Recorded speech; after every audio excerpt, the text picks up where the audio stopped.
I never thought installing solar panels on my farm would turn into a full-blown war with the neighborhood busybody. But that's exactly what happened when Karen from the HOA decided to slap me with a $65,000 lawsuit, oblivious to the fact that my property isn't even under their jurisdiction. And by the end of it, her overreach led to her own humiliating downfall, leaving me with a cleaner energy setup and a community in awe of how one farmer stood up to petty tyranny. It all started about 2 years ago when I finally bought the old 20-acre farmstead just outside the upscale subdivision that prides itself on manicured lawns and cookie-cutter houses. I'm Jake Harlan, a 42-year-old widower who's been running a small organic vegetable operation since my wife passed away 5 years back. The farm had been in my family for generations, but I'd let it sit idle while working a dead-end job in the city. With rising energy costs and a desire to go green, I saw it as the perfect chance to revitalize the place.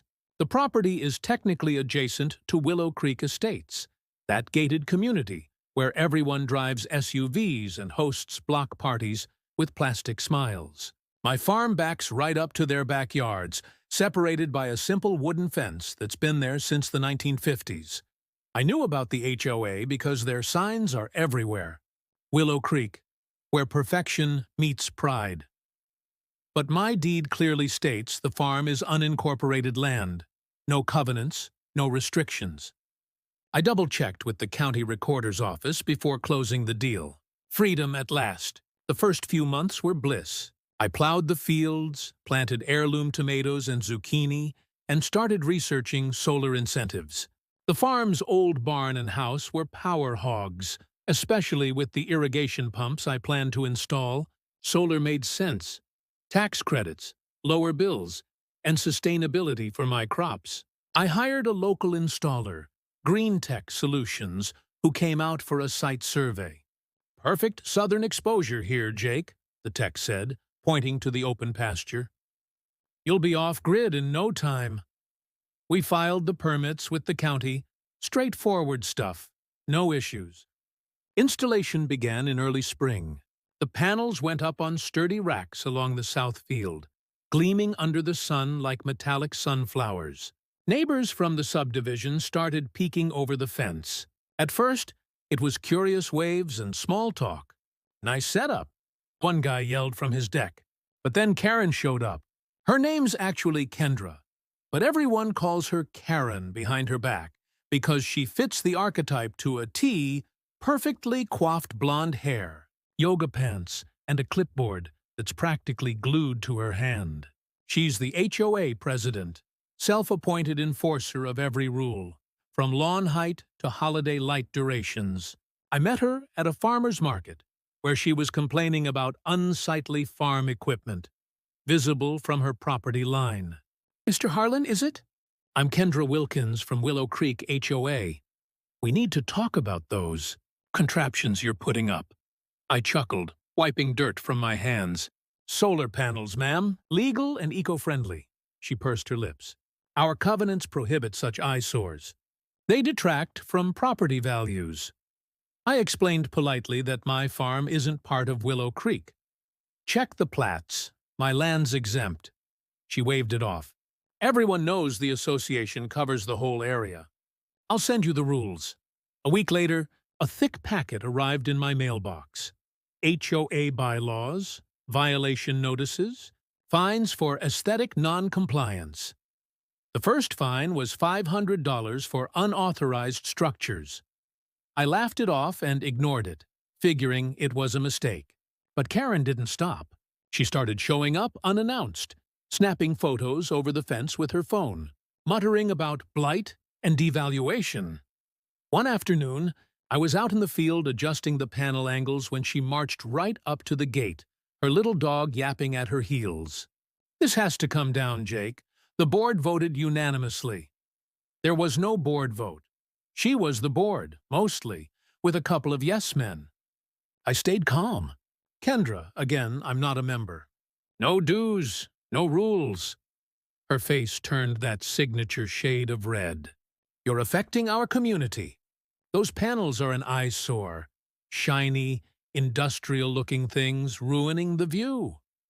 I pointed out that from her side, they were barely visible behind the tree line. And besides, views aren't protected by law. She huffed and left, but the letters kept coming. Fines escalated. $1,000, then $2,500 for ongoing violation. I documented everything.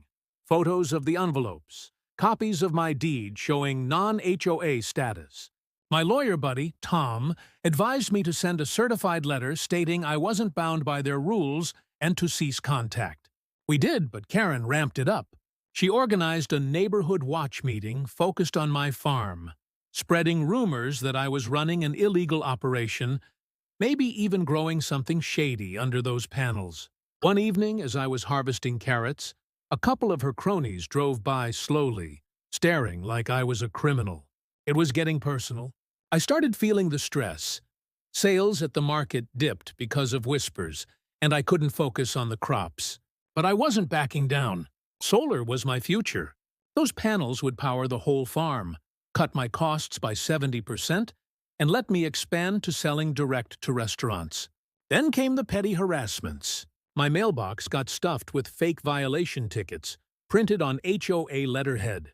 Someone, I suspect her, reported me to the county for unpermitted structures, but the inspector came out, laughed, and said everything was kosher. "These folks think they own the world," he said, nodding toward Willow Creek.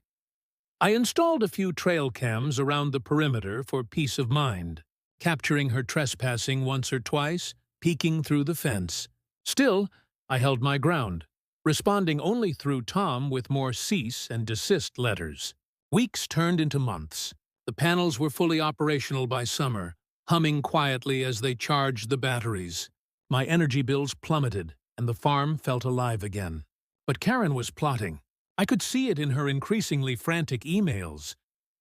Seeing the whole board, demanding action. She even petitioned the city council, claiming my setup was a safety hazard due to glare.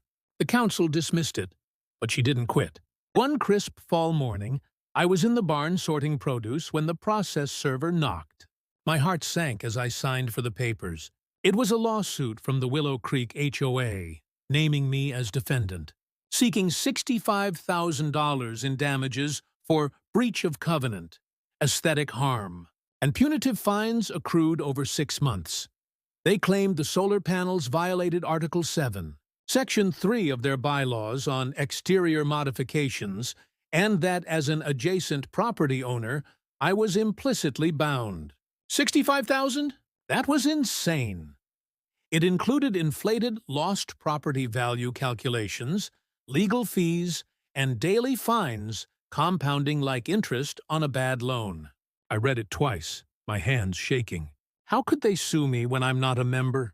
The complaint even listed me as a dues-paying resident, which was a bald-faced lie. My mind raced. This wasn't just harassment. It was frivolous litigation, potentially criminal if they knew the truth. I called Tom immediately. "They're coming for blood, Jake, but we've got them." As I sat there staring at the summons, the reality hit.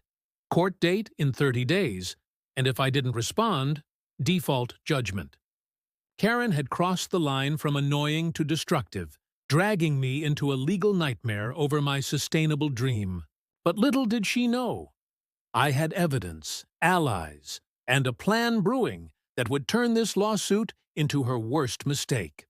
The tension built as I prepared to fight back, unaware that her arrogance was about to unravel everything she'd built in that HOA empire. The summons sat on my kitchen table like a ticking bomb. But as I stared at that $65,000 figure, something shifted in me. Anger turned to resolve. And I knew Karen's lawsuit was about to become her undoing because my farm wasn't just outside her HOA's reach. It was my castle, and I had every legal card to play. I called Tom that evening, and we got to work.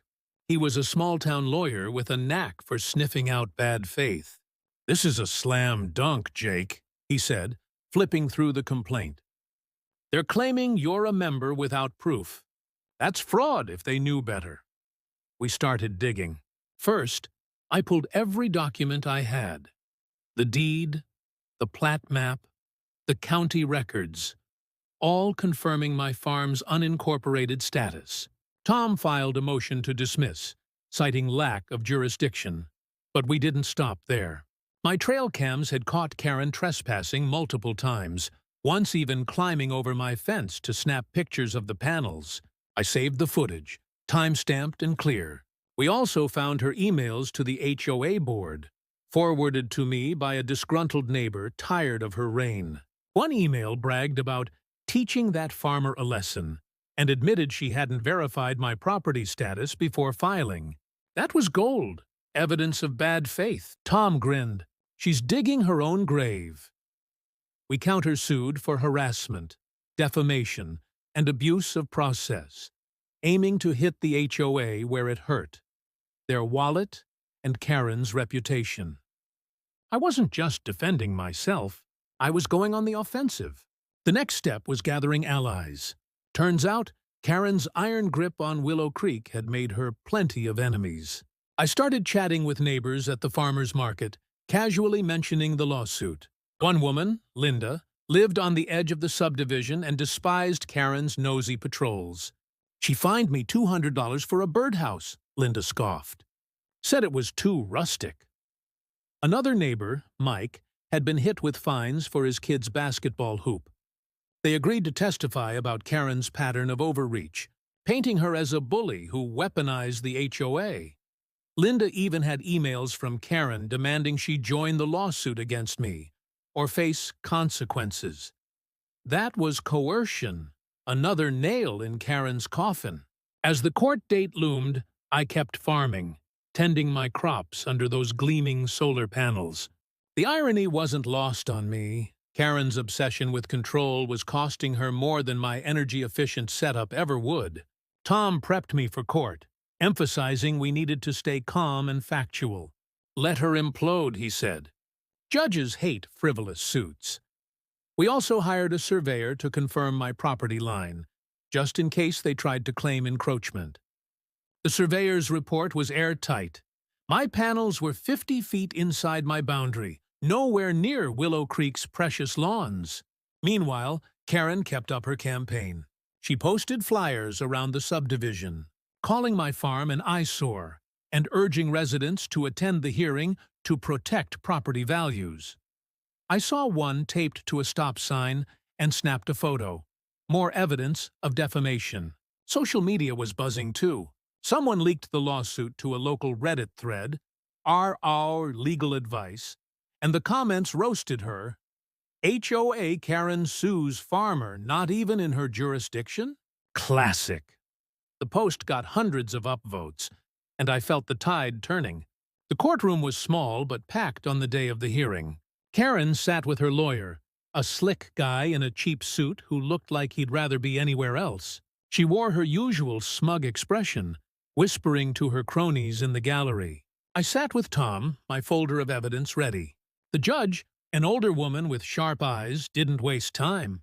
She read our motion to dismiss and asked Karen's lawyer to justify the suit. He stumbled, citing implied membership based on proximity. Tom pounced. Your Honor, my client's property is not and has never been part of Willow Creek HOA. Here's the deed, plat map, and county records. He handed over the documents, and the judge's brow furrowed as she read. Karen's lawyer tried to argue the panel's lowered property values, but the judge cut him off. Do you have evidence Mr. Harlan signed any covenant? Silence. Then Tom presented our countersuit, detailing the harassment, fines, trespassing, defamation. I testified about the stress, the market sales I'd lost, the nights I couldn't sleep worrying about losing my farm. Linda and Mike took the stand, describing Karen's reign of terror. The trail cam footage played on a courtroom monitor, showing Karen sneaking onto my property like a wannabe spy. The judge's expression hardened. Karen's turn came and she unraveled. She rambled about community standards and aesthetic harmony. But when the judge pressed her on my non-membership, she blurted, "He's close enough to be under our rules." The courtroom gasped. Her lawyer winced. The judge leaned forward. "Ms. Wilkins, are you admitting you filed this suit knowing Mr. Harlan wasn't a member?" Karen stammered, and her lawyer tried to redirect, but the damage was done. The judge dismissed the HOA's lawsuit with prejudice, meaning they couldn't refile. On our countersuit, she awarded me $15,000 for harassment and legal fees to be paid by the HOA. But the real victory came next. Tom had tipped off the county prosecutor about Karen's false claims in the lawsuit. Filing a suit with knowingly false statements is a serious offense. 2 weeks later, I got a call. Karen had been charged with perjury and abuse of process. She pleaded out, avoiding jail but getting hit with community service and a public apology posted on the HOA's website. The board ousted her as president, and the neighborhood threw a block party. Without her, my farm thrived. The solar panels powered everything, and my crops sold out at every market. Neighbors started waving again, some even asking about solar for themselves. The Reddit thread exploded with memes about Farmer Jake versus HOA Karen, and I became a local legend of sorts. I didn't set out to be a hero, just a guy who wanted to farm sustainably. But standing up to Karen felt like reclaiming my freedom. The lawsuit was her last power grab, and it backfired spectacularly. Now, my panels shine brighter than ever, a reminder that no one messes with a farmer on his own land. What would you have done? Share your own HOA stories in the comments below.